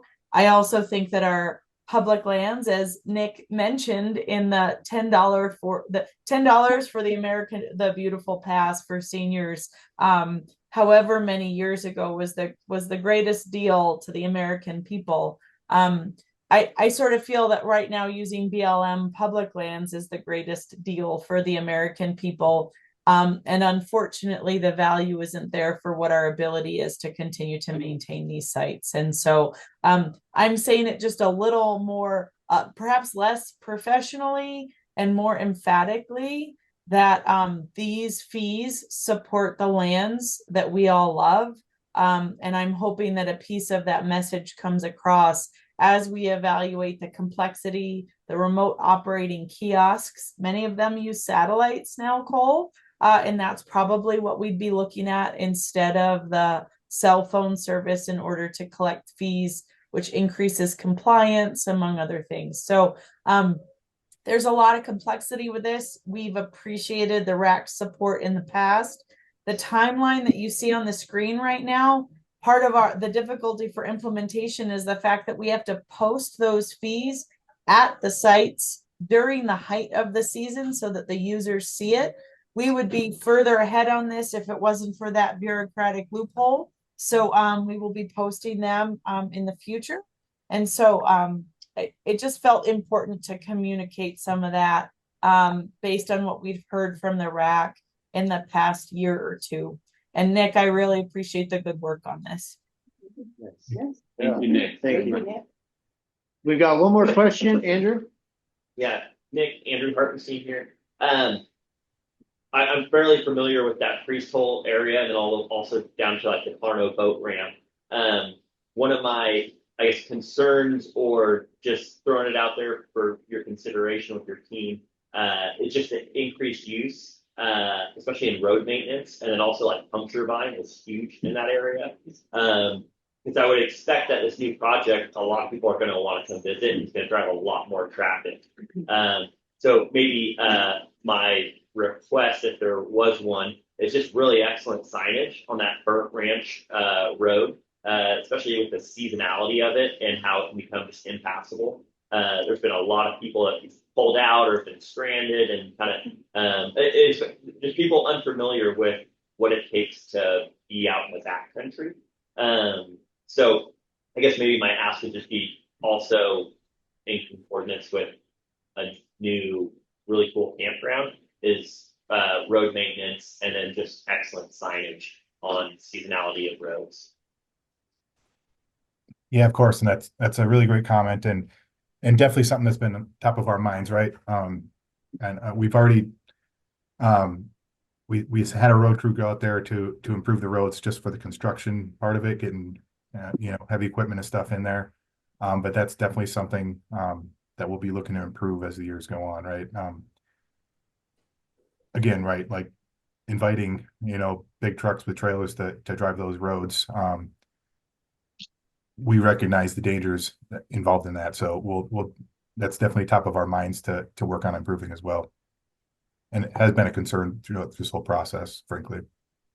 Andrew, I'll just say this is actually going to limit the number of people coming to the site. And I actually think alleviate some of what we've been seeing there.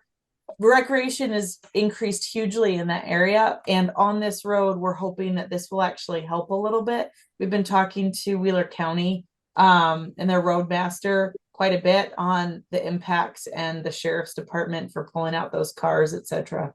So we're hopeful about that too, just to add on to what Nick said. It's essentially, Amanda, it'll make it where right now it's kind of a free for all, just find a spot to camp, even if it's not supposed to be, where this is just going to limit how many people can camp at the developed site. Correct. Correct. And when we issue the permit, they're going to have to read a document saying like, this is what it means, nothing longer. And I'm making this up. So, you'll have difficulty longer than 25 feet. Don't go down this road. Whereas right now we have no ability to communicate with the users in advance of them going down there. Well, actually that's not true, Nick. Forgive me. I was thinking it'd be a rec.gov permit, not a pay on site permit. So I take that back. But it will at least limit the traffic. Okay, great. Thank you. All right. Does anybody in Zoom land have anything to add? I think I would just say thanks for the opportunity to speak with you guys, and look forward to speaking with you again next fall. Thank you, Nick. Thank you. Thank you for all your trouble. Bye, Nick. I'd like to pass it to Larissa. So we're a little bit ahead of schedule. I want to offer our public comment now, and then we will break for lunch and resume again this afternoon, if that's okay with everybody. Works for me. We come back at 1:30. Is that correct? Yes, because we have a field trip to Wallowa built into the schedule, and I'll tell you a little bit more about that when we wrap up here. So. Yeah, I'm good with going to public comment. All right. Anybody in the ether want to comment? We will have another comment tomorrow. Yeah. Can you stop sharing the screen, please? Excuse me, guys. I'm not feeling totally fabulous. I think I need to eat something. I'll be back so you will not escape me. All right. Okay. Hey, Larissa, I think there was one person that said they had a comment in that they put it in the chat line. I see Teresa. Teresa, go ahead.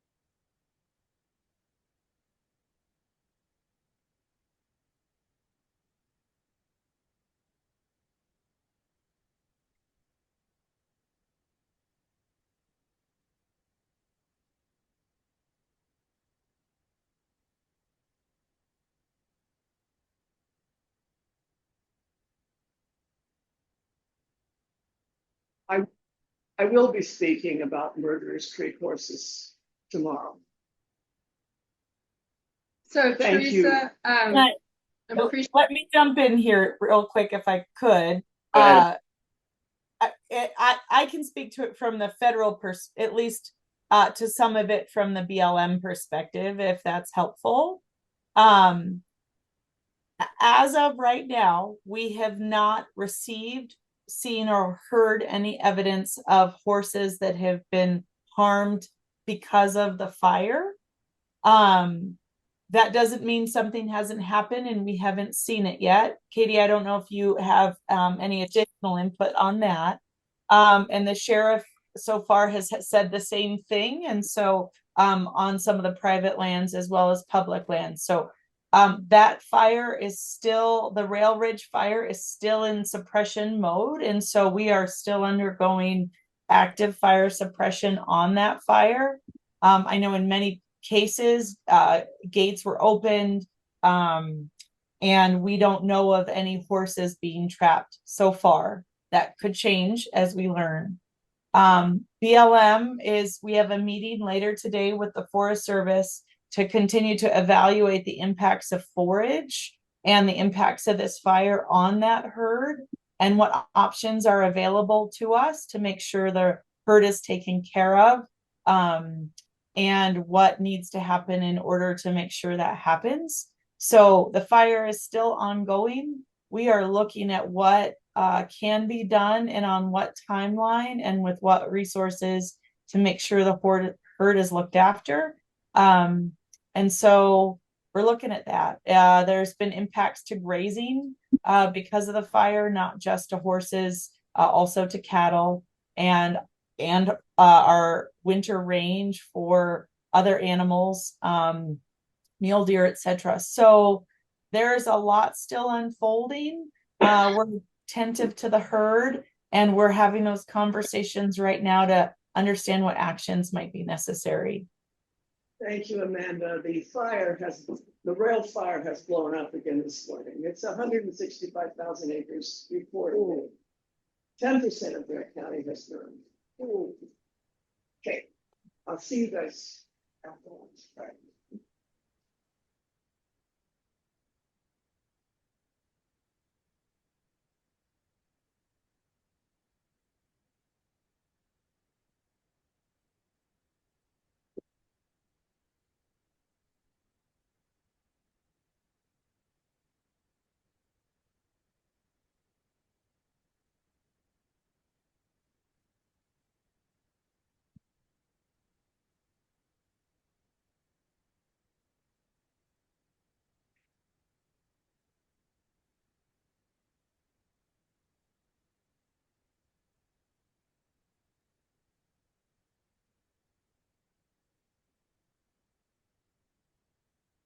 Teresa, thanks so much. And thanks for your comments. We appreciate it.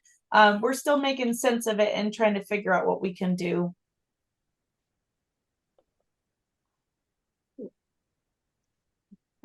Any more public comment? Jenny?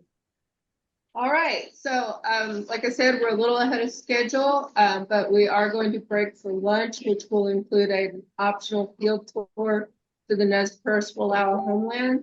I am going to close the Zoom until probably about 1:15. We'll gather back here and resume the meeting. So thanks everyone, and we'll see you in a little bit. Thank you, Larissa.